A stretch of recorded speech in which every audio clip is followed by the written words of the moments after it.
Well, welcome back, ladies and gentlemen. We've been asking you to rate the budget, and let's just quickly get a check of how the Aam Aadmi has rated the budget so far. What are they feeling? There were 4 or 5 different metrics: excellent, good, average, and poor.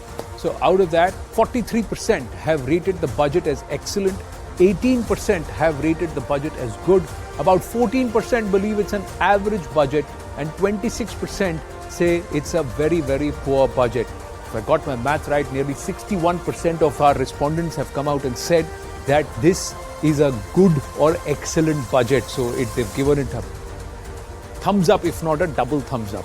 Dr. Jacob, are you going to give this a double thumbs up? I definitely think it's a good budget, in as much as, generally when you have, infrastructure spending, the kind of ambitious targets that the finance minister has placed, 10 lakh crores, you have to ease up on the fiscal deficit glide path. She's done both the big announcement on infrastructure as well as stuck to the fiscal deficit glide path.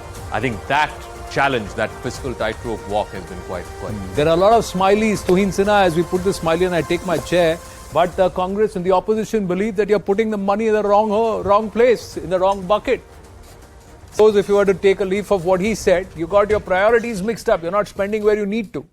The 14% respondents who rated it as a poor budget are probably the only Congress. No, 26% rated it as poor, 14% rated it as average. That's probably the opposition voters. But, I think if you look at the larger point, this budget is an important catalyst. It is an important milestone in India's larger foray into achieving her goals over the next 2 decades. So I heard the Congress spokesperson, grudge over the amount that we are spending on capital expenditure. And yes, capital expenditure, the amount that we are spending is extraordinary, a 35% increase from the previous budget. And even in the previous budget, there was an increase of a similar percentage, 33 or 34%. But capital expenditure is not just about constructing roads or about railways. This is something the opposition does not understand. Job creation is inherent in it, number one. Number two, if you look at it in the last few years, if rural consumption has gone up, it is because of the seamless connectivity across the country. Today, because it's a political charge that is coming in from Jairam Ramesh. He says that this is Modi's OPUD strategy, where over-promise and you essentially under-deliver. No, I think they are out of touch with reality. I was just completing my point. If you look at it, the seamless connectivity with the Northeast, hasn't it led to an increase in consumption over there? So I think when they talk of disparities in the country, the best way to address the disparity, or one of the best ways, is to increase the capital expenditure. But the second point, if you look at it, look at the budget, you would not come across a more deft amalgamation of so many available reach outs to so many different people. For example, at the lowest strata of the society, you have a plan to address sickle cell anemia, which affects mostly the tribal districts. You have a plan to completely go for 100% mechanized sludging. So I think, this has you have the citizen savings, the exemption, or rather the limit let's look at it, Tuhin Sinha. Let's look at it from a very clearly, not just a Bharat point of view, from a ballot point of view. And Salmanji, this should have the opposition a little worried. Our research team has just pulled out some comparisons based on the schemes and which are the segments of society that they're targeting. Shweta Punj and Gaurav Chaudhary with us. Bear with me, please. I'll just get a comment from Salman Soz and then come across to you, Gaurav and Shweta. Now, the agriculture credit, let's just read this carefully. Agriculture credit target increased to 20 lakh crore rupees, alternative fertilizer.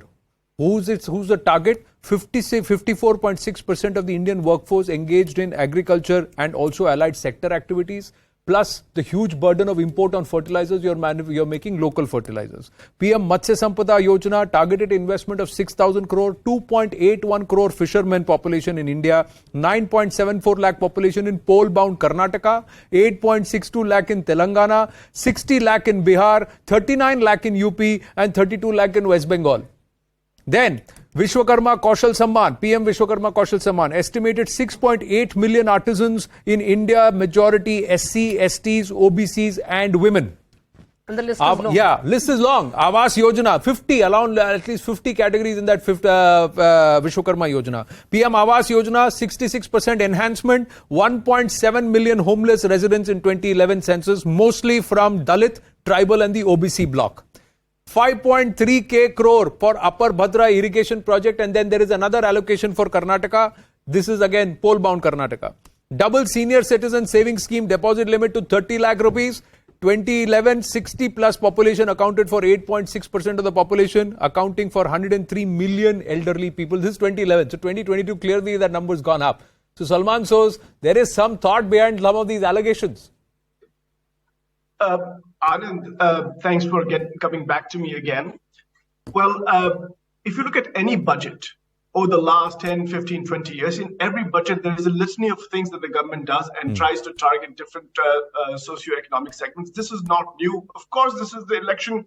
Election is coming up, so the government will try and put money and try to buy votes, so to speak. However, ultimately, when all is said and done, the biggest priority for Indian citizens right now is to get jobs, for young people to get jobs. Now, I know our young friend from the BJP, he seems to think that people like myself, we don't know much about economics, but perhaps he and his government can then tell us that if capital expenditure is the way to generate jobs, especially union government capital expenditures, because capital expenditures are different. There are different types of capital expenditures. Correct.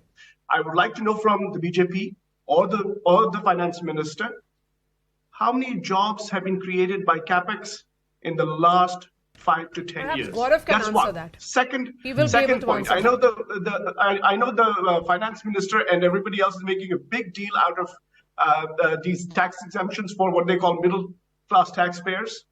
We would like to get some data from the income tax department. Salman Soz has asked a specific question related to job creation. Answer that question. Let Gaurav answer that question. Perhaps he'll be able to put some numbers there. Yeah, so Maria, the thing is this now, just on capital expenditure itself, we are discussing a figure of 10 lakh crore, but if you take the grants in aid that the finance minister has announced through which states are going to spend on capital expenditure projects, and the total effective capital expenditure is 13.7 lakh crore, so that takes it to about 4.5% of GDP.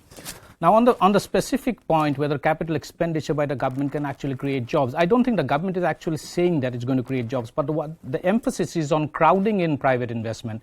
And in the absence of private investment taking place, it is generally the government that has to do the heavy lifting. Gaurav, I'm just going to interrupt you there. We've joined by Union Jal Shakti Minister Gajendra Shekhawat ji. Gajendra ji, namaste. Anand Narsimhan बोल रहा हूँ. आपका स्वागत है. नमस्ते. सबसे पहले तो मैं आपसे जानना चाहूंगा कि एक 27% वृद्धि हुई है जल जीवन मिशन के एलोकेशन में ही. There is a huge thrust towards Jal Shakti in this budget. देखिए, माननीय प्रधानमंत्री जी के नेतृत्व में जिस तरह से जल जीवन मिशन पर काम हुआ है और हम लक्ष्य को लेकर के एक मिशन मोड में जिस तरह से काम कर रहे हैं, मुझे बहुत खुशी है कि जो आंकड़ा 16% होता था वो आज 58% को क्रॉस कर गया है, जहां पीने का पानी घर में नल के माध्यम से पहुंचता है. एब्सोल्यूट नंबर्स में बात करूं तो 3 करोड़ 23 लाख घरों तक पहुंचता था, आज 11 करोड़ के आंकड़े को हम पार कर चुके हैं. और पिछले वर्षों में जो योजनाएं प्रारंभ हुई थी, उन योजनाओं के पूरा होकर के उनके आंकड़े अब इस साल में बहुत तेज गति के साथ में बढ़ेंगे, ऐसा पूरा विश्वास है. हम लगभग मॉनिटर कर रहे हैं. ऐसी परिस्थिति में यह आवश्यकता थी कि हमारा बजट इस साल बढ़े ताकि हम और तेजी से काम करके 2024 तक इस लक्ष्य को पूर्ति कर सकें.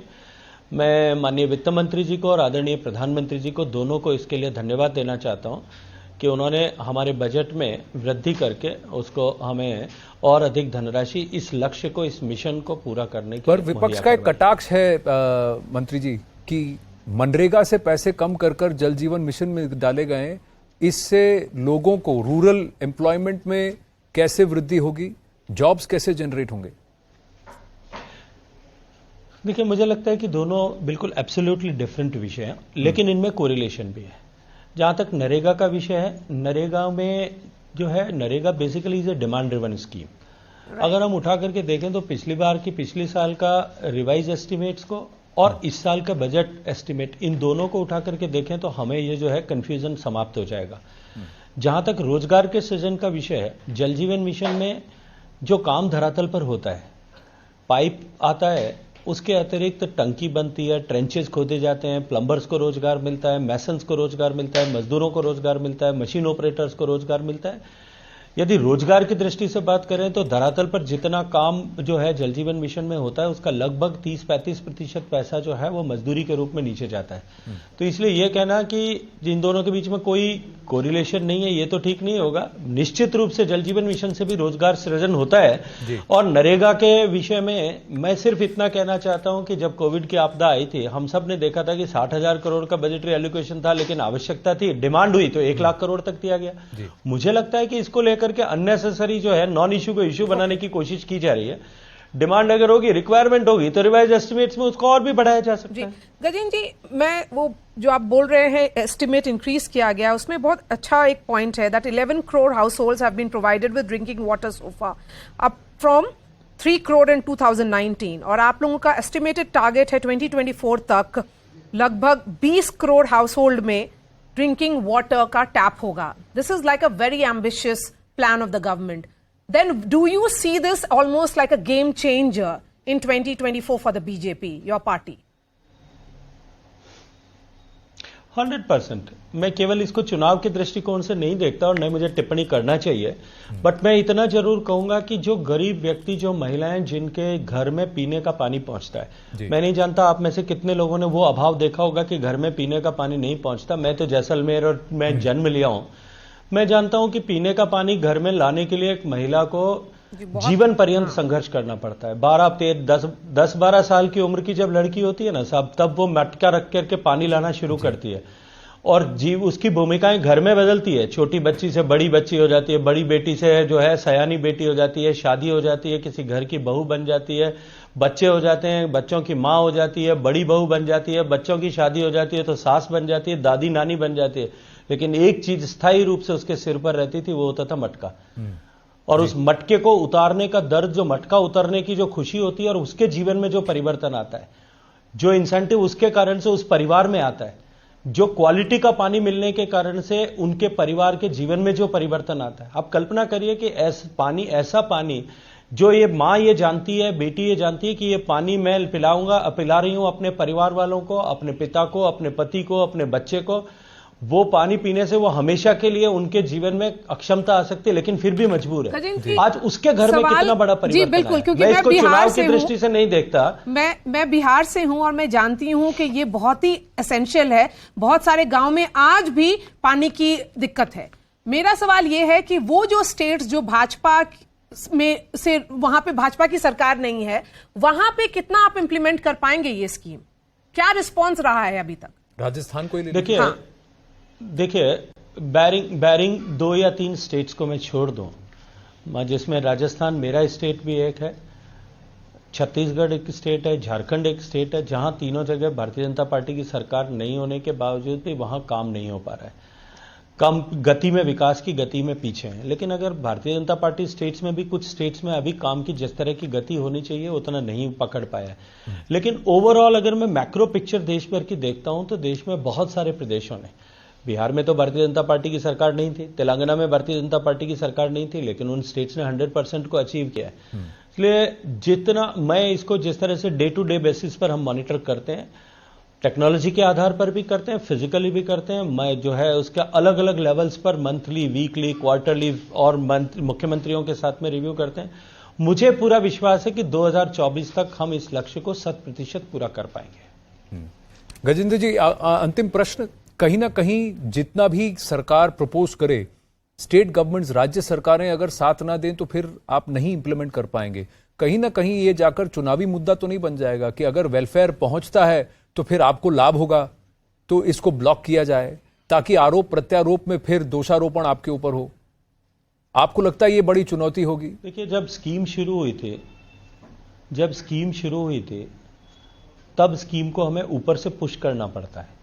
लेकिन जब स्कीम 50% तक लोगों के घर में पानी पहुंच जाता है, आपके मेरे गांव में पानी पहुंच गया और पड़ोस के गांव में, अगर आपका बिहार में गांव है और आपके गांव में नहीं पहुंचेगा तो फिर जनता बहुत अच्छी तरह से समझती है कि कौन और क्यों नहीं कर रहा है। और चुनाव की राजनीति में या लोकतंत्र में जब नीचे से डिमांड ड्रिवन, नीचे से किसी चीज की डिमांड खड़ी हो जाती है, जब धरातल से उसके लिए आवाज आने लग जाती है, तब उसको रोकना शायद मुझे लगता है कि किसी भी राजनीतिक पार्टी के लिए या सरकार के लिए संभव नहीं होता। कुछ चीजें राजनीति के लिए नहीं, राज्य और राष्ट्र के लिए भी करना चाहिए। आशा यही रखते हैं कि हर कोई वही करेगा। गजेंद्र शेखावत जी, आपसे बात करके अच्छा लगा, धन्यवाद। इसी लक्ष्य के साथ में काम कर रहे हैं। Thank you so much for your time, sir. धन्यवाद। So it's budget 2023, ladies and gentlemen. It's Sabka budget with a vision for 2047, but also mapping the road ahead to 2024.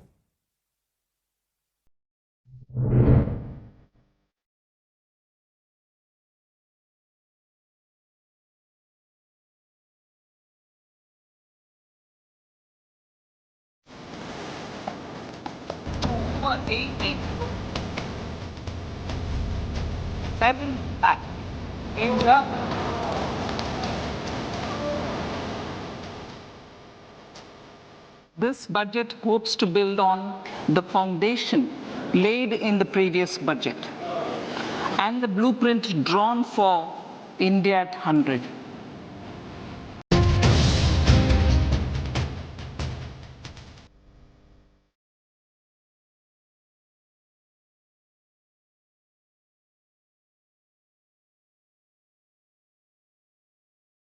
No mention of Manrega at all.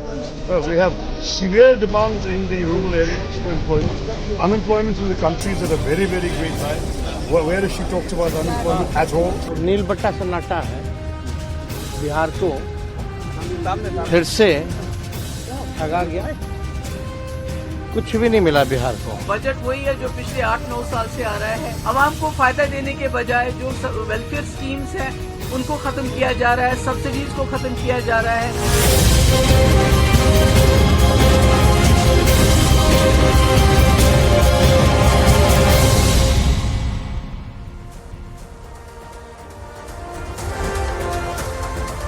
Thank you for staying with us here at CNN News 18. I'm Anand Narasimhan. With me, Zaka Jacob and Maria Shakil. Budget 2023, Sabka budget. Samriddh, Samarth, Sampanna Bharat by 2047. That's the vision with Bharat, the priority. But is the ballot consideration also there for us to see in the fine print of budget 2023-24, ladies and gentlemen, the build-up to Lok Sabha 2024? Let's quickly get through the key highlights and the focus. The focus has been on capital expenditure, focus has been on skilling, and the focus has also been giving some relief to the Aam Aadmi. Let's try and signpost some of the key features. What stands out is growth via higher capital spending. That's the route the government has decided to take. So there is fiscal prudence. There is a revised or a lower estimate of the fiscal deficit from 6.4% to 5.9%, with the commitment to get to 4.5% by 25-26. 10 lakh crore capex, tax savings for the young and retired, nudge to the new tax regime, hugely incentivized and focused clearly on fiscal prudence. So what stands out? What stands out is that in the new tax regime, the government wants people to migrate at the earliest. What also stands out that out of the 10 lakh crore investment in capital expenditure, nearly 2.4 lakh crore will go towards railways. This is a huge first, ladies and gentlemen. This also shows the kind of push towards completing and building robust infrastructure that is there. Road, rail and air. PM Awas Yojana, the outlay has been hiked by 66%. So that is going to fuel a lot of employment and of course multiple segments. 35,000 crore for green energy transition. So sustainable growth is at the core. One of the 7 principles as Saptarishi that the finance minister highlighted. Then the 9th year of Modinomics. Over the last 8 years, we've seen this build. It's not a populist budget, but there is something in it for every segment of society. So will the voter remember when they go to cast the ballot? Will they see it implemented on ground? Huge push for tribal development, revamped credit guarantee for MSMEs. So every sector has been addressed, and then you have maintained fiscal prudence. Now, how did they maintain tax prudence, Zaka Jacob? How is the Ganit? So have you calculated how much you are saving? To the new tax regime, no doubt about it. Let's break this down for the middle classes. Our viewers are most interested in this. If you're in different tax brackets, how much will you end up saving? So up to 7 lakh rupees, you don't pay any tax. You were paying 23,400 rupees, but that gets saved. If you get 10 lakhs per annum, under the old tax regime, you had to pay 78,000 as tax. And in the new tax regime, you're only paying 54,500. So that's a saving of 23,400. If your annual income is 15 lakhs per annum, earlier you had to pay 1.87 lakh rupees as your tax, your annual tax. that has now come down by about 30,000 or so to 1.5 lakhs only.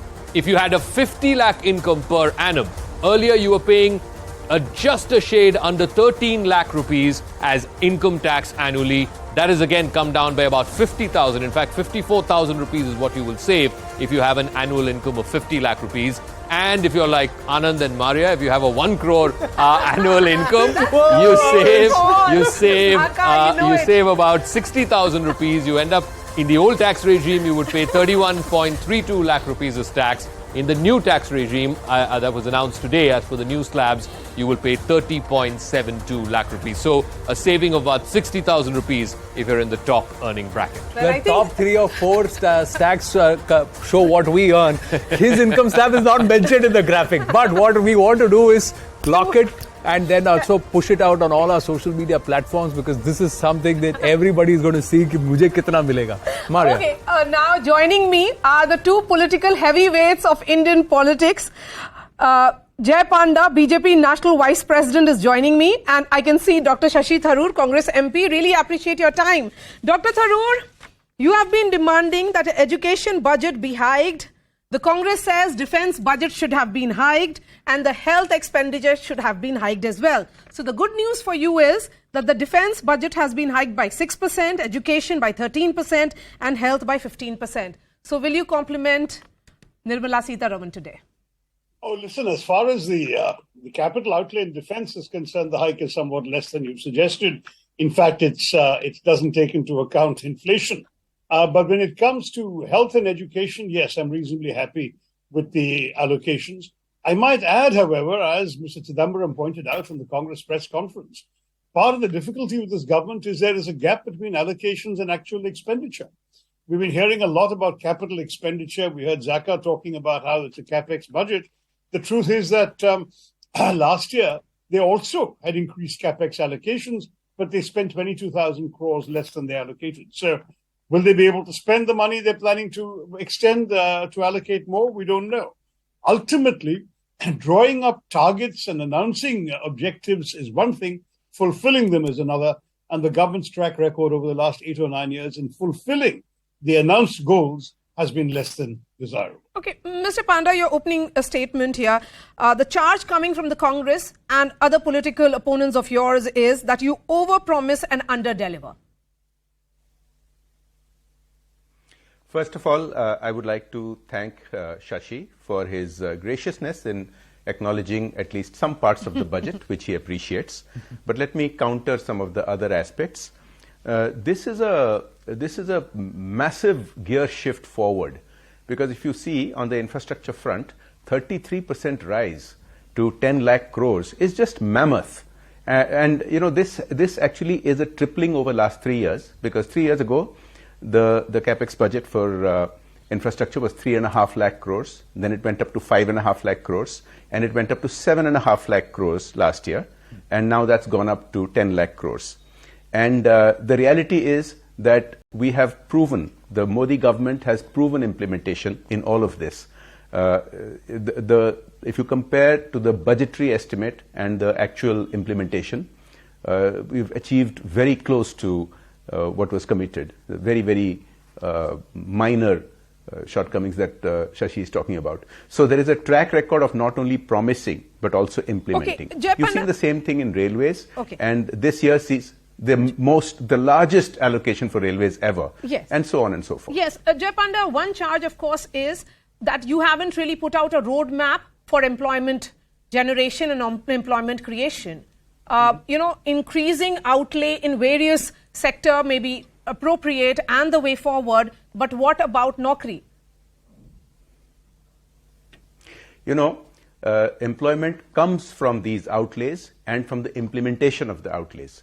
Again, I point out that if you look at the last 3 years, the reason India is today being celebrated, the Indian economy is being celebrated around the world, the World Bank, the IMF, everybody points out as the sole shining light of the global economy, is because the government has been fiscally prudent and has demonstrated its ability to implement all these allocations, all these outlays. I mentioned about infrastructure, I mentioned about railways. This year we have the highest ever budget for education. This year we have the highest ever budget for health.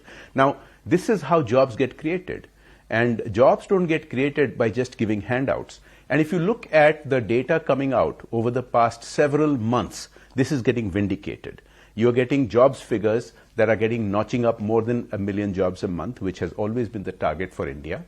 And this doesn't happen out of the blue. It doesn't happen in a vacuum. It happens because of these massive layouts. Now, there's another 50 new airports and heliports and waterways that are going to be developed just this year alone, on top of everything that has been invested in the last few years. So these are all creating jobs, and you can see that. Jobs has always been a challenge in India. Okay. The recent figures coming on top of these investments over the last several years is very promising. Okay, Dr. Tharoor, in a post-pandemic era, we had heard a lot from opposition leaders, all of them presenting a doomsday scenario for India, saying that, inflation will jump, there'll be joblessness, massive joblessness. But whatever said and done, the IMF and all the world bodies are saying certainly that India is the bright spot on the otherwise very doomsday kind of a scenario as far as global economy is concerned. So, India rising from 10th to the 5th largest in the world in the past 9 years, that's certainly something that you'll compliment again. Yeah, though I must admit that that's a prediction that we frankly have been hearing even since UPA was in power. So we have fulfilled a prediction which was very much on the cards given natural growth in our economy. But let me come back to the specific points you and Jay made, Maria. First, on the question of unemployment. We have, unfortunately, as of December 2022, an incredibly high unemployment rate at 8.3%, according to the CMIE. And our youth unemployment is colossal. That is, young people between 19 to 29 is up at 16%, which is simply astonishing. It's even worse in my state of Kerala, where it's 40% youth unemployment. And the problem is many of these are educated and skilled people who don't have jobs. So that's a very serious problem. Unemployment is something that has not actually been tackled directly. It was not even mentioned in the finance minister's speech. Second, I'm not at all against infrastructure development. I think it's great to see good progress being made in infrastructure, but there's also a question of priorities. At whose expense is this coming? You look at the budget carefully, you find Manrega slashed to record low levels of 60,000 crores, when last year the 89,000 crores allotted after the supplementary demands were made by the ministry were not found enough. So knowing that the money they had for Manrega was not enough to cope with demand, how can they actually continue to slash it further? And that too by such a large cut, 33% cut down to 60,000. Similarly, we're seeing significant cuts in the Ministry of Women and Child Development. We're seeing cuts in the Integrated Child Development Scheme. In the Ministry of Minority Affairs, which has gone from 5,000 crores, I beg your pardon, to 3,000 crores, or less than 3,100 crores. Ministry of Labour has been hacked. So somehow the priorities of the government are not at all towards the most vulnerable, towards the But Dr. Tharoor, won't you say that there's repurposing or understanding of a new kind of constituency, the Dalits, the tribals, the OBC bloc? Because if you look at Prime Minister Awas Yojana, which has been hiked by 66% to now 79,000 crore, 1.7 million homeless residents, mostly from Dalit, tribal and OBC bloc, are benefiting from it. So the government clearly has also shown a roadmap for 2024. They are preparing for it, sir. Look, we can show you speeches from the government that were pledging to eliminate homelessness 4 years ago, 3 years ago. I mean, the fact is that they are behind their own targets. But okay, let's hope they can implement it. We all want every Indian to have a roof over his head. One more thing that Jay talked about, the capex outlay going up to 10 lakh crore rupees. The fact is many of the state governments are complaining that this has come at the cost of a reduction in grants to states, which have basically been replaced with interest-free loans. So it's kind of a magic exercise. You're converting grants to loans, you're converting revenue spending to capital investment, and that's how you're able to show a dramatic increase in capital investments. It doesn't actually address the real problems that state governments are facing. Okay. According to Zaka, you have a question for Jay Panda? Yeah, yes. I do. I think one of the things that the BJP needs to sort of come to terms with, and this has been a problem for a number of years now, the highest amount of revenues that the government spends on is actually on interest payments. If you look at it, It's 20 rupees for every 100 rupees of taxes that the government earns. 20 rupees goes into just debt financing. So 10 lakh crores, the headline figure is great. And I said this at the top as well. The fact that she's managed to do this with the fiscal glide path at 6.4 this year, at 4.5 eventually in 25-26, 5.9 next year, that is commendable. But the interest component, debt servicing, Jay Panda, how does government plan to bring that down? Because that is not even productive expenditure, as it were. So, first of all, again, the 10 lakh crores in capex must be seen in context. It's not plucked out of thin air. It comes on 3 years of solid growth.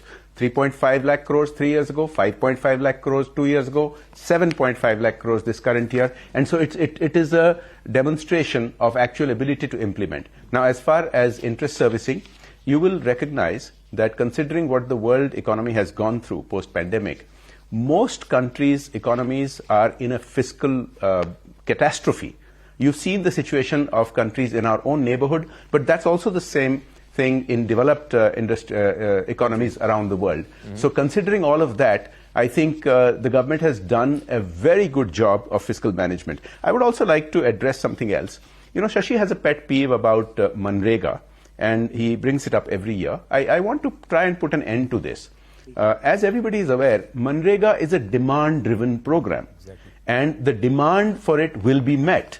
The budgetary estimates are based on the fact that there is massive investment happening, which is, you know, the typical client for Manrega, the rural Indian who wants a sure job, is going to get jobs anyway because of the massive construction that's going on. You know, you just mentioned the 2/3 increase in PM Awas Yojana. Who's going to work on building those homes? The very same people who would have been working on Manrega.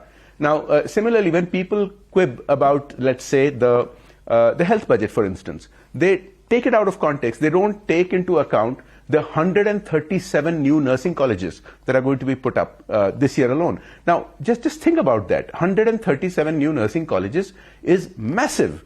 So, you know, this budget is the one reason it is win-win. I want your viewers to just think about this for a moment, because for 9 years, Prime Minister Modi and his finance ministers, the late Arun Jaitley and Nirmala Sitharaman ji, have taken very tough decisions. It wasn't easy to implement GST. It has been smoothed out, and now month after month we keep getting record collections. That is why 35,000 crores of net relief can be given to taxpayers.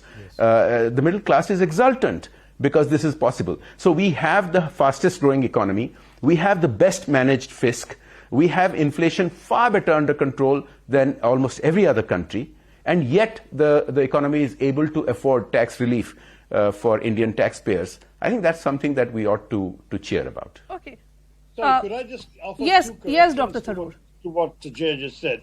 Number one, on the question of demand for Manrega, I'm sorry to say he's wrong. I've checked the latest figures, and while demand has gone down slightly compared to the pandemic years, obviously much less work was happening, it is still higher than pre-pandemic levels. The current rate of demand is estimated at 21% higher demand than in the pre-pandemic years. And the fact is that requires a higher allocation. This government has been told by experts that the current level of demand warrants a 1.4 lakh crore allocation to Manrega. Last year, they weren't able to meet the demand, and even then they came in for a supplementary demand of 89,000 crores.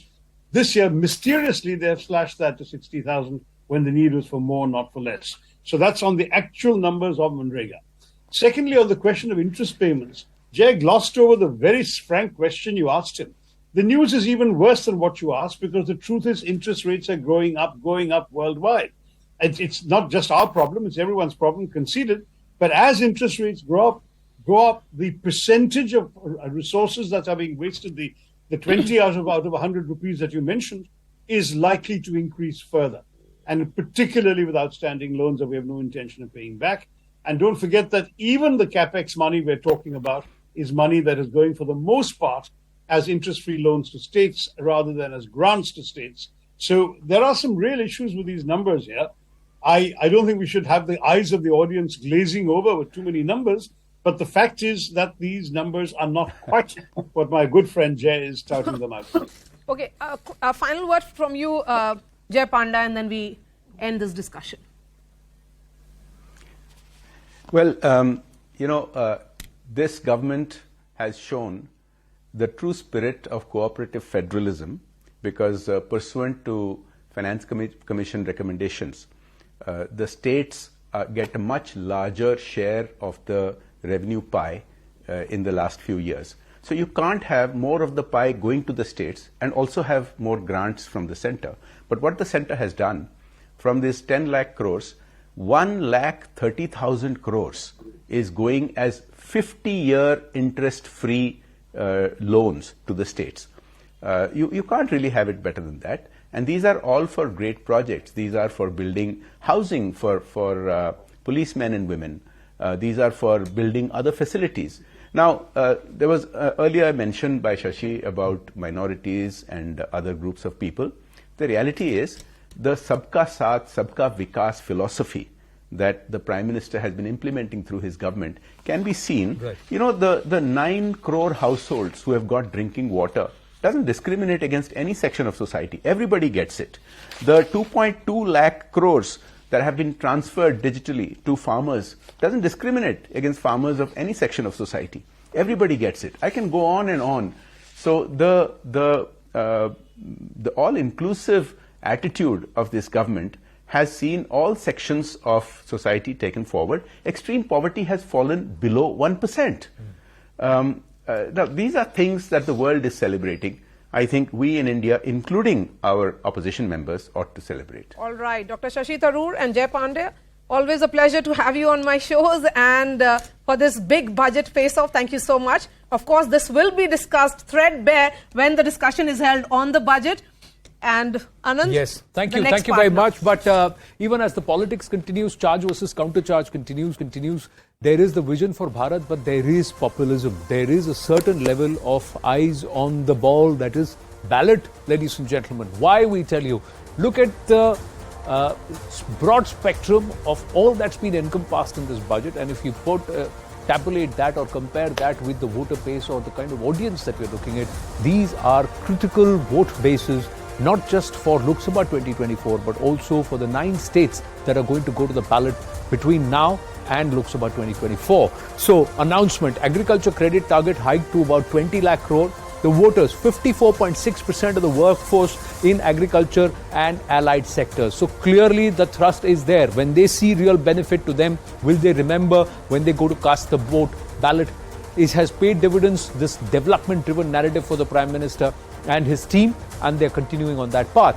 But we need to see 2.81 crore fishermen in India, 9.74 lakh fishermen in pole-bound Karnataka, and what's been announced in the budget, investment of 6,000 crore rupees in the fisheries sector. There is also another reason, because long-term, one of our biggest pool or energy resource is going to be the ocean, and fisheries become very, very central to that entire scheme. There was huge lobbying in the WTO also to safeguard the interest of small fishermen along our coastlines.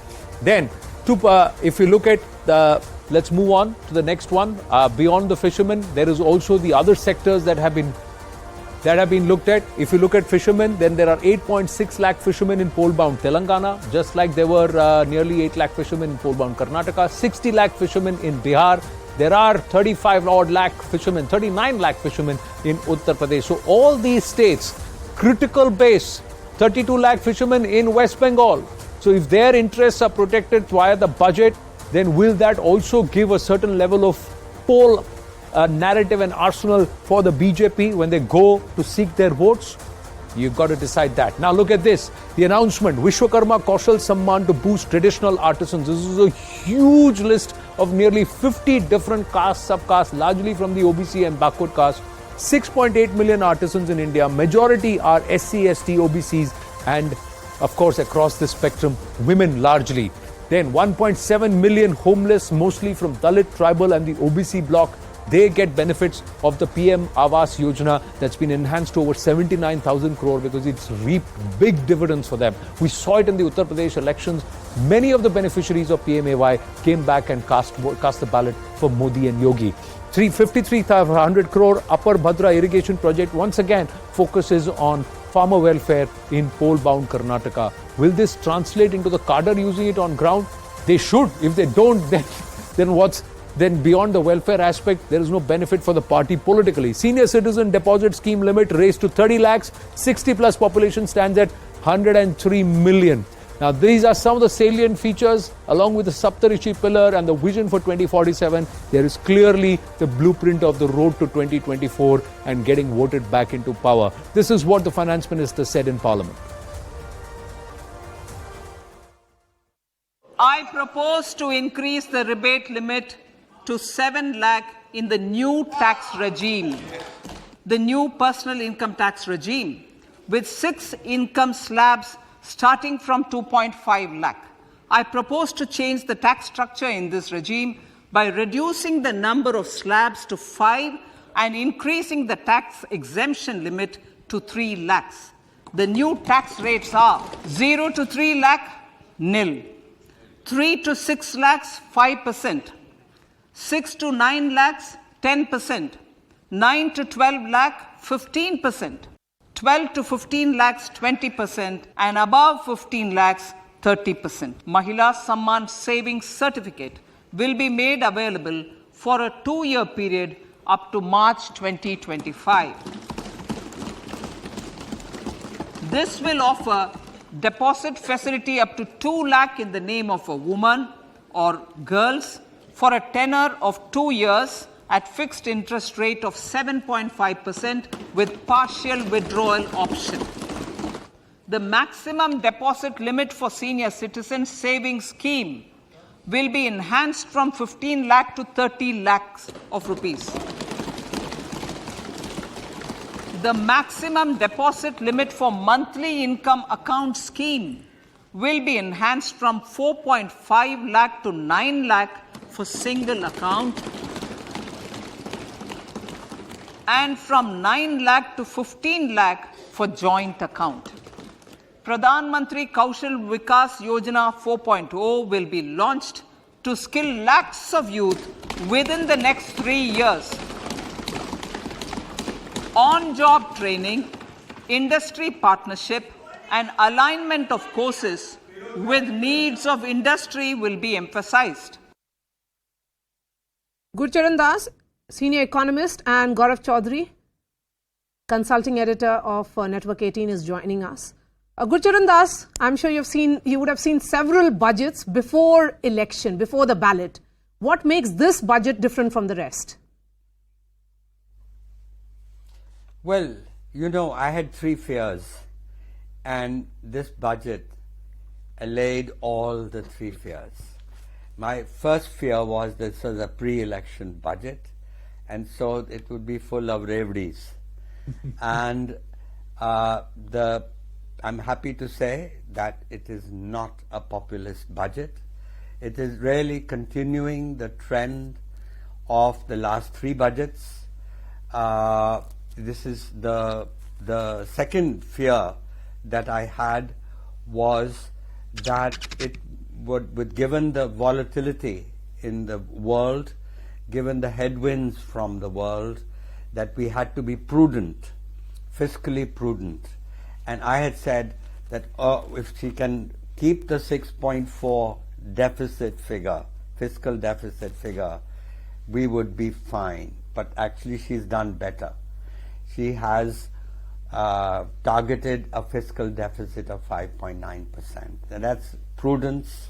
And finally, the fact is that it's a growth budget, and it follows the last 2 growth budgets in investment spending. I mean, a 30% increase in capital spending up to 10 lakh crores.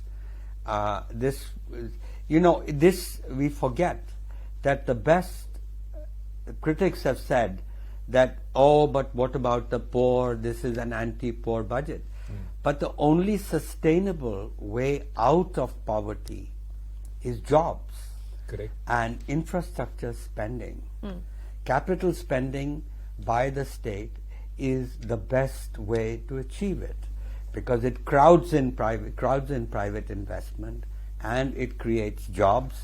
And plus the other labor-intensive sectors like housing, tourism, all these have been given allocations, and so I actually feel that this is a good budget. So it's allayed a lot of your fears. Gaurav Chaudhary has been patiently waiting for nearly 90 minutes. But Zaka, quickly coming to you and then bring in Gaurav along with that. Allocations across ministries, and then we look at the job aspect. One of the things which everybody believes is government's job is not to create jobs, but to create an environment where the private sector will come in and create the jobs. That's what's supposed to. So does this budget do that, and does the roadmap over the last 8-9 years do that? Yeah, so I think one of the concerns, and this has been for a few years now, is private investment cycle, so-called animal spirits, not kicking in enough. I think corporate India is in perhaps the best placed position today than perhaps in the last 3 or 4 years. Of course, 2 years of pandemic, not discounting there. But I think the question that I wanted to ask Gaurav is this, and we talk about this every budget, food and fertilizer subsidy. If you look at the allocation ministry-wise, the Ministry of Consumer Affairs and Public Distribution, which is essentially the PDS system, and chemicals and fertilizers, together account for something like 3.8 lakh crores. That is a huge burden on the exchequer. So basically for every 100 rupees that the government is spending, it is spending almost 4 rupees on just food and fertilizer subsidy alone. And I think that is a big, you've seen the fine print. I have not, Gaurav. Are you seeing anything in this budget to try and reduce that footprint? Particularly because, I think one of the talking points for this government has been, perhaps rightly also, that 80 crore people were fed during the pandemic. Now we are out of the pandemic. Is there a case to rationalize that? I think the budget addresses that, but if you look at the fine print on the subsidy numbers, both food and fertilizer subsidies have come down, and quite significantly, in fact. And this is despite the fact that the free food grain scheme that was announced during the pandemic has now got subsumed within the Food Security Act. So that is that's a statutory entitlement now. So it doesn't mean that the volume of free food grain subsidy is going to come down. Despite getting subsumed within the Food Security Act, the food subsidy bill has come down, or estimated to come down significantly in 23-24, which means that there is a great degree of fiscal prudence and great public finance engineering that may have taken place there to bring down the food subsidy bill, and as also the fertilizer subsidy. But also on the question of jobs, I was making this point earlier that we are talking about a 10 lakh crore figure as capital expenditure. It's actually 13.7 lakh crore because you have to account for the 3.7 lakh crore that the government is going to give as grants in aid to states for their capital expenditure. And that kind of catapults the total capital expenditure, the percentage of GDP, to 4.5% of GDP. That's quite a jump. If you look at the past time, if you do a time series analysis over the last 15 years, 2009, the total capital expenditure as the percentage of GDP was about 1.7%. And we are closing it at nearly 3 times that in 15 years, and this has been the signature characteristic of Nirmala Sitharaman's finance ministership. Capital expenditure as a percentage of GDP has significantly grown over the last 5 years, both in terms of as a percentage of GDP as well as in absolute numbers. But the point, Gaurav, that Tharoor, for example, was making is that the state component, which is the 3 lakh odd crores, they're saying this is monies that previously we used to get as grants. Now these are 50-year interest loans, and I think there are some conditions attached this time as well. That's right. Is that a valid point? That point is valid, but the point here is that the conditions attached are conditions related to reforms that they have to undertake. Now, you cannot expect state governments not to expect the center to actually fill in the coffers of the state government, and there is no reforms that they undertake, which is, I think, a fair demand that the center has been making over the last 2 years. But be that as it may, Gulsharan Das made the point of crowding in, and that is something that the finance minister actually mentions in a speech, that effective capital expenditure of 13.7 lakh crore is actually going to crowd in private investment. And crowding in takes place when the government does the heavy lifting and front loads a lot of investment in sectors, particularly infrastructure that have strong economic multipliers, particularly in spinning jobs and multiplying income, and also releasing secondary round positive impacts in intermediate industries such as cement and steel. And that is the assumption. Now, that assumption that will always play out with a time lag in the real economy. That seems to be playing out because there is now evidence to show that many in the private sector, large corporates, are actually have committed large investments over the next few quarters, which means the crowding out phenomenon, which is it's a textbook assumption, seems to be playing out in the Indian economy. But there are a few caveats that we need to flag. The finance minister has also penciled in a 10.5% nominal GDP growth. The budget doesn't put out real or inflation-adjusted GDP growth. Now, if you assume that inflation, the current inflation trends persist, so you're probably looking at a GDP deflator or an overall inflation rate of about 4.5%. That would mean that in 23-24, our real GDP growth would be about 6%, which means about towards the lower end of the economic survey projections. Sure. But what is stopping the corporate world or the private sector from bringing out the animal in them, Gurcharan Dasji? 8 years of this story, despite the pandemic and 2 black swan events, we got steady growth rate amongst recessionary trends globally, yet the corporates seem a little edgy or iffy. Are they going to step out now after this budget? Step up? Well, I think this is a function of time. That is to say that, one of the reasons why a businessman is not investing is because he does not need extra capacity. And so we had weak demand even before COVID. And there was this issue. Another reason why they were not investing was the fact of the heavy NPAs. Right. And now that problem has been solved.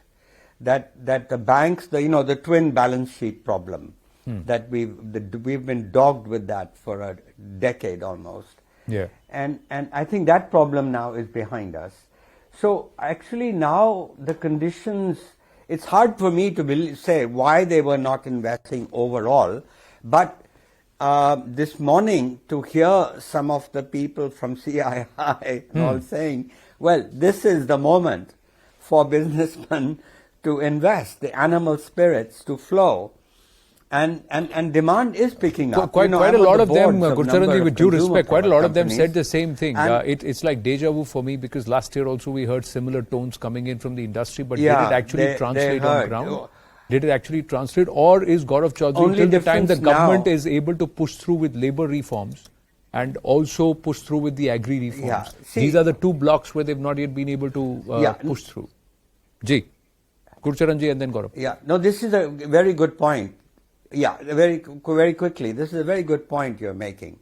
The key difference, I think, now is that we are beginning to see demand normalizing. The last 2 years have been lost. The COVID years. Now and therefore, in some ways, the infrastructure spending could not be fully realized, could not really relate to immediate additional demand. Okay. And so just hold on to your thoughts, now, sir. Gaurav, stay with us, because we are now being joined by Railways and IT Minister Ashwini Vaishnav. Mr. Vaishnav, really appreciate your time. The capital outlay of 2.4 lakh that has been provided for the railways. This is the highest ever outlay and is 9 times the outlay made in 2013, 2014. What does it mean for job creation, sir? I would like to thank Honorable Prime Minister for giving record allocation to railways, and this will really make a very big difference in passenger experience, in logistics for the country, in terms of job creation. See, 10 years back, railway was laying just about 4 kilometers new tracks every day. That was nothing compared to the need, nothing compared to the infrastructure which this large country needs, right? Today we are at 12 kilometers a day. So this is a huge significant jump, and with this kind of capital allocation that we have received today, we should be able to cross 16 kilometers a day in the next fiscal. Wow. Simultaneously, we have taken up, under Prime Minister's clear vision, we have taken up 1,275 stations for complete redevelopment to world-class standards. That's right. So these include very large stations like New Delhi, Chhatrapati Shivaji Terminal, and many medium stations and many small stations also. So throughout the country, the passenger experience changes with this. Then comes the Vande Bharat train. The first 8 trains are a resounding success. People have accepted it very well. The occupancy rate is more than 100% in most of the networks, most of the legs. So we are going to ramp up manufacturing of Vande Bharat trains significantly this year. Currently it is manufactured at ICF Chennai, one location. This year we will, after this budgetary allocation, we would be ramping up to Sonipat in Haryana, in Uttar Pradesh, as well as in Maharashtra. Latur, Maharashtra, Raebareli, Uttar Pradesh. So that way Vande Bharats will be manufactured at 4 locations. And we are also coming up with a hydrogen train. Again, the focus of the budget is on green growth. That's right. So in that spirit, we are developing, Prime Minister gave us the target that hydrogen train should be designed in India, developed in India, made in India. So by December 2023, we will be rolling out hydrogen train. Congratulations on that, certainly. But Mr. Vaishnav, Railways is the biggest employer in this country. The question that is being asked by analysts and also your political opponents is if this increase in outlay will translate into job creation. Definitely it will. I would like to put some facts here. In the last 8 years, Railways has given 3,74,000 direct employment to India's youth within the railway department itself. Right now we are undergoing a process by which we will be employing 1,45,000 people. Listen, in the state of Rajasthan, every 2 to 3 months when they set up any exam for recruitment, there are paper leaks, there are all kinds of problems. That's right. Railways in Prime Minister's leadership has completed this process in an absolutely transparent and flawless way. More than 1 crore applicants were there for each of the categories. So there were a total of 2 crore applicants in the 2 classes, 2 sets of categories, and 2 crore applicants absolutely flawlessly, no complaints, completed. And now we will be giving, this is just within Railways. Now number of projects which are there, number of supply chain stabilization and ramping up which is happening, this itself, the manufacturing of railway components, manufacturing of railway equipment, this itself in our estimate is creating new employment of close to 40 lakh in this financial year, in the coming financial year. So this is significant growth in the railway family. I mean, on the one hand, much better facilities, much better infrastructure. That's right. Significantly better, and on the other hand, so much employment. Yes. Sir, you know, you are right, because as a reporter who has covered railways as a beat, there's a significant shift in the manner in which the Rail Bhavan is functioning under your leadership. My question to you is, just recently you had put out certain pictures of fencing that is happening around, along the route of Vande Bharat. How many more kilometers? And which are these routes? And, traditionally we used to have railway budget and the general budget separate. The budgets have been, it is one budget now. That happened several years ago. But sir, the question then is, what about new trains? वो कैसे पता चलेगा कितनी नई trains आ रही हैं? See, everything is very transparently put in the detailed demand for grants. The fencing that we have adopted is a very nice design. A lot of thought has gone in it. The idea was that no large cattle should be able to come over to the tracks, and simultaneously it should provide the flexibility because our tracks are on surface, they are not elevated or they are not on very large embankments. So very carefully thought through design has been made. We have started doing it on the Mumbai-Ahmedabad section. Very soon we will be doing it for about 1,500 kilometers, and this is just one of the steps. There are multiple steps that we are taking under Prime Minister's guidance. We are going for automatic signalling. For Kavach, last year we took 3,000 kilometers. This year we are taking up 5,000 kilometers. Then we are going for double distance signaling. All those steps, automatic electronic interlocking for the stations, central control system, all these things are helping us upgrade the tracks from 70-80 kmph capacity which was there 10 years ago, now to 100 plus universally, 130 and 160 in many sections, and hopefully within 2 to 3 years time, most of the big cities would be connected by tracks which are capable of doing 160 kmph. See, I recently traveled from Davos to Zurich in train. That's right. And the quality of ride that we have in Vande Bharat, that is comparable or a notch better than what we find in the most developed countries. The sound levels again comparable and a notch better. Acceleration certainly better.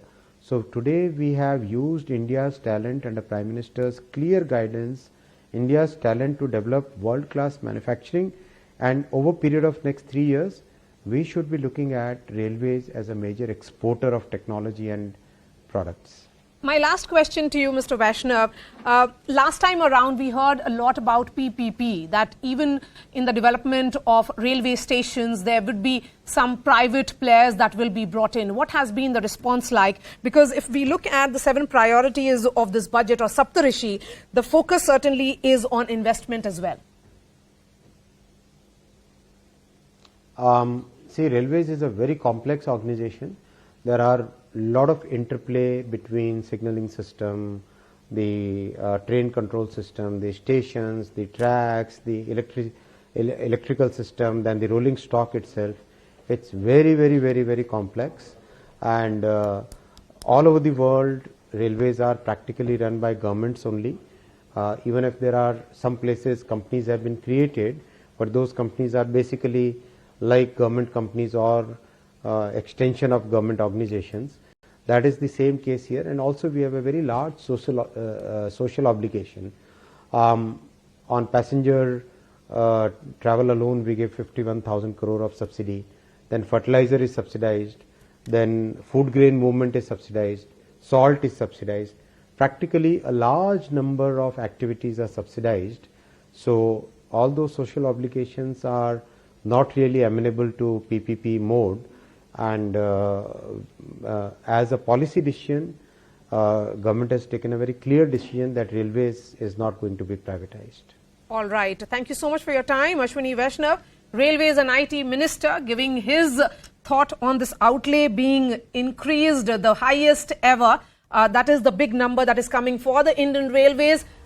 Several more newsmakers lined up for you over the next 1.5 hours. We'll be joined by them, with them in just a bit. Stay with us.